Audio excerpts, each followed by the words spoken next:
les yeux du fœtus sont à présent bien positionnés. En général, les paupières restent fermées jusqu'à la 24e semaine. Cependant, les échographies 4D ont démontré que certains bébés ouvraient les yeux dès 18 semaines.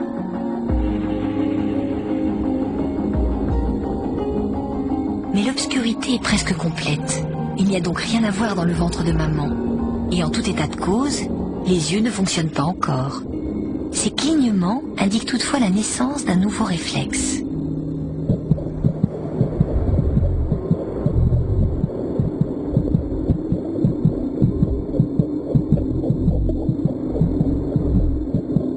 Notre petite fille vient encore de passer un cap important.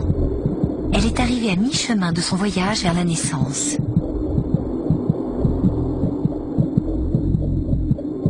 Elle mesure désormais 18 cm. Ses formes se précisent. Elle possède même déjà ses propres empreintes digitales.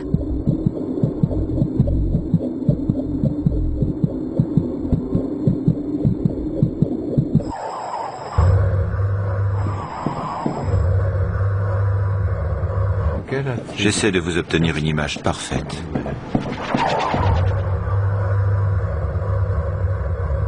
Vers 22 semaines, la maman passe une deuxième échographie plus détaillée.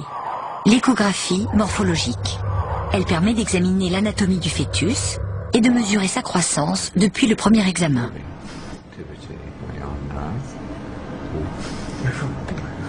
Les échographies préviennent d'éventuelles anomalies et complications.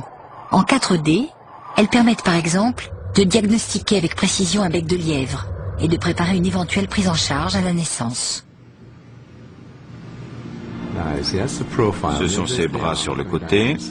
Vous les voyez? Maintenant, le bébé s'agenouille. Vous voyez? Avec un peu de chance, on va en prendre une autre. Apercevoir le visage et les expressions du bébé dans le ventre maternel provoque une émotion intense chez les futurs parents. L'échographie, et c'est l'un des atouts inattendus de la technique, favorise la création d'un lien parent-enfant très précoce. Là, ce sont ses bras. Il les porte à son visage.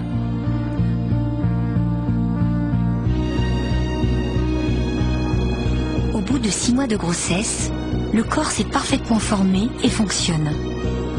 Pareil pour la naissance? Pas tout à fait quand même. Tout est là, mais en modèle réduit et encore très immature. Bientôt, notre petite fille va entamer l'une des phases les plus passionnantes de la vie intra-utérine, le développement de ses sens.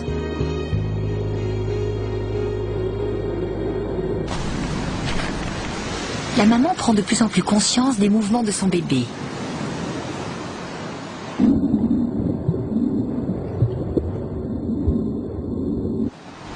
Son ventre va encore beaucoup s'arrondir, mais c'est probablement la période de sa grossesse où elle se sentira la plus épanouie.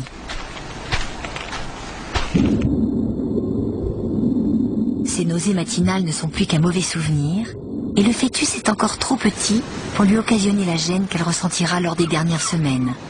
Pour beaucoup de femmes, c'est vraiment la plénitude.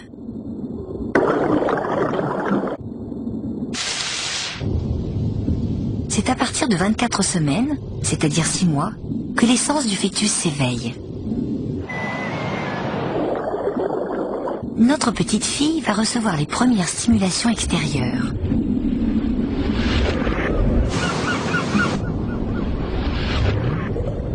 La plupart de ses organes sensoriels, oreilles, nez, papilles gustatives et terminaisons nerveuses tactiles, sont arrivés à maturité.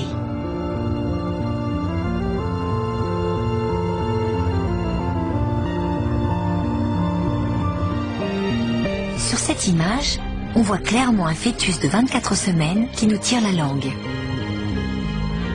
On ne sait pas encore très bien pourquoi c'est l'une de ses distractions favorites. Ce qui est sûr, c'est que sa bouche est déjà tapissée de papilles gustatives. Peut-être goûte-t-il le liquide amniotique.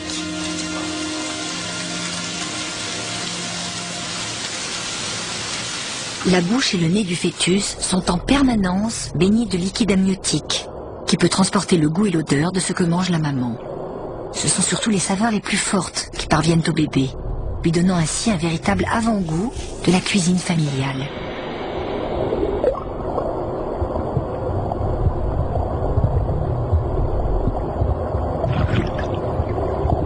Goût et odorat sont intimement liés, mais le sens du goût est encore très limité. Le fœtus s'entraîne à reconnaître les 4 saveurs: sucrée, celle qu'il préfère déjà, salée, acide ou amère. Bien plus développé, l'odorat permet au fœtus d'identifier des saveurs complexes telles que l'ail, l'oignon ou les fines herbes.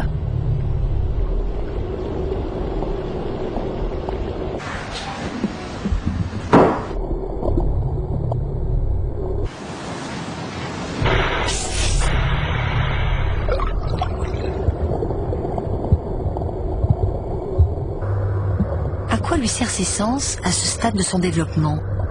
Un goût et un odorat déjà développés aideront d'autant plus le nouveau-né à apprécier le lait de sa maman. Comme le liquide amniotique, le lait maternel contient une gamme de saveurs et d'odeurs provenant de son alimentation. Le bébé reconnaîtra sûrement ces saveurs dès la première tétée.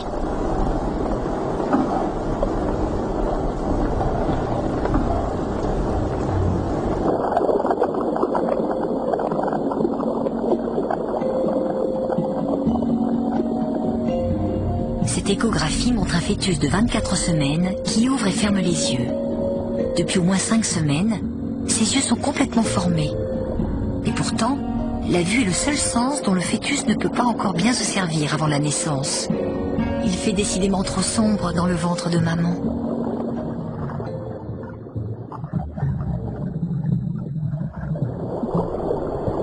À 25 semaines, même les cils sont déjà en place. Impossible pourtant de répondre à la question que se posent tous les parents: quelle sera la couleur de ses yeux? Les yeux du bébé peuvent changer de couleur pendant les premiers mois de sa vie. Les bébés d'origine africaine ou asiatique naîtront en général avec les yeux marrons ou gris foncé, qui deviendront plus tard marron foncé ou noirs.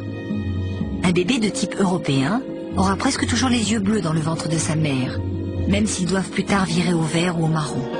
En effet, certains pigments ont besoin de lumière pour se former. De plus, des études récentes ont montré que plusieurs gènes entrent en jeu pour déterminer la couleur des yeux. Impossible donc de prévoir à coup sûr la couleur des yeux d'un bébé en se basant uniquement sur celle des yeux de ses parents.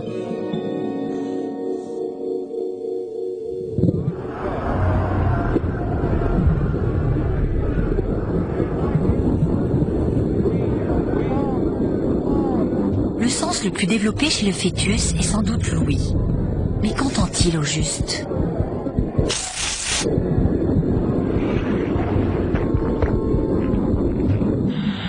Le son se propage 4 fois plus vite dans le liquide que dans l'air.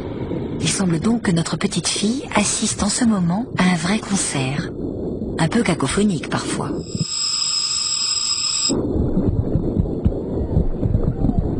C'est à partir de la 13e semaine, lorsque ses oreilles commencent à percevoir les vibrations sonores, que le fœtus entend ses premiers sons, les gargouillis dans le corps de sa mère.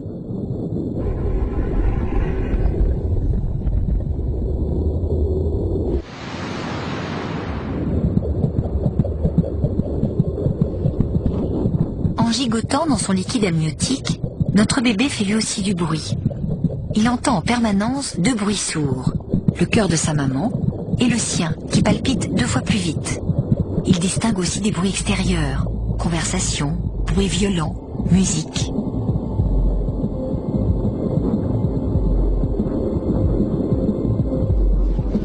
Les parois de l'utérus, ainsi que l'abdomen maternel, filtrent la plupart des hautes fréquences. Tous les sons parviennent déformés au fœtus, et les aigus sont particulièrement étouffés. Seules les notes graves d'un morceau de musique peuvent avoir un véritable impact.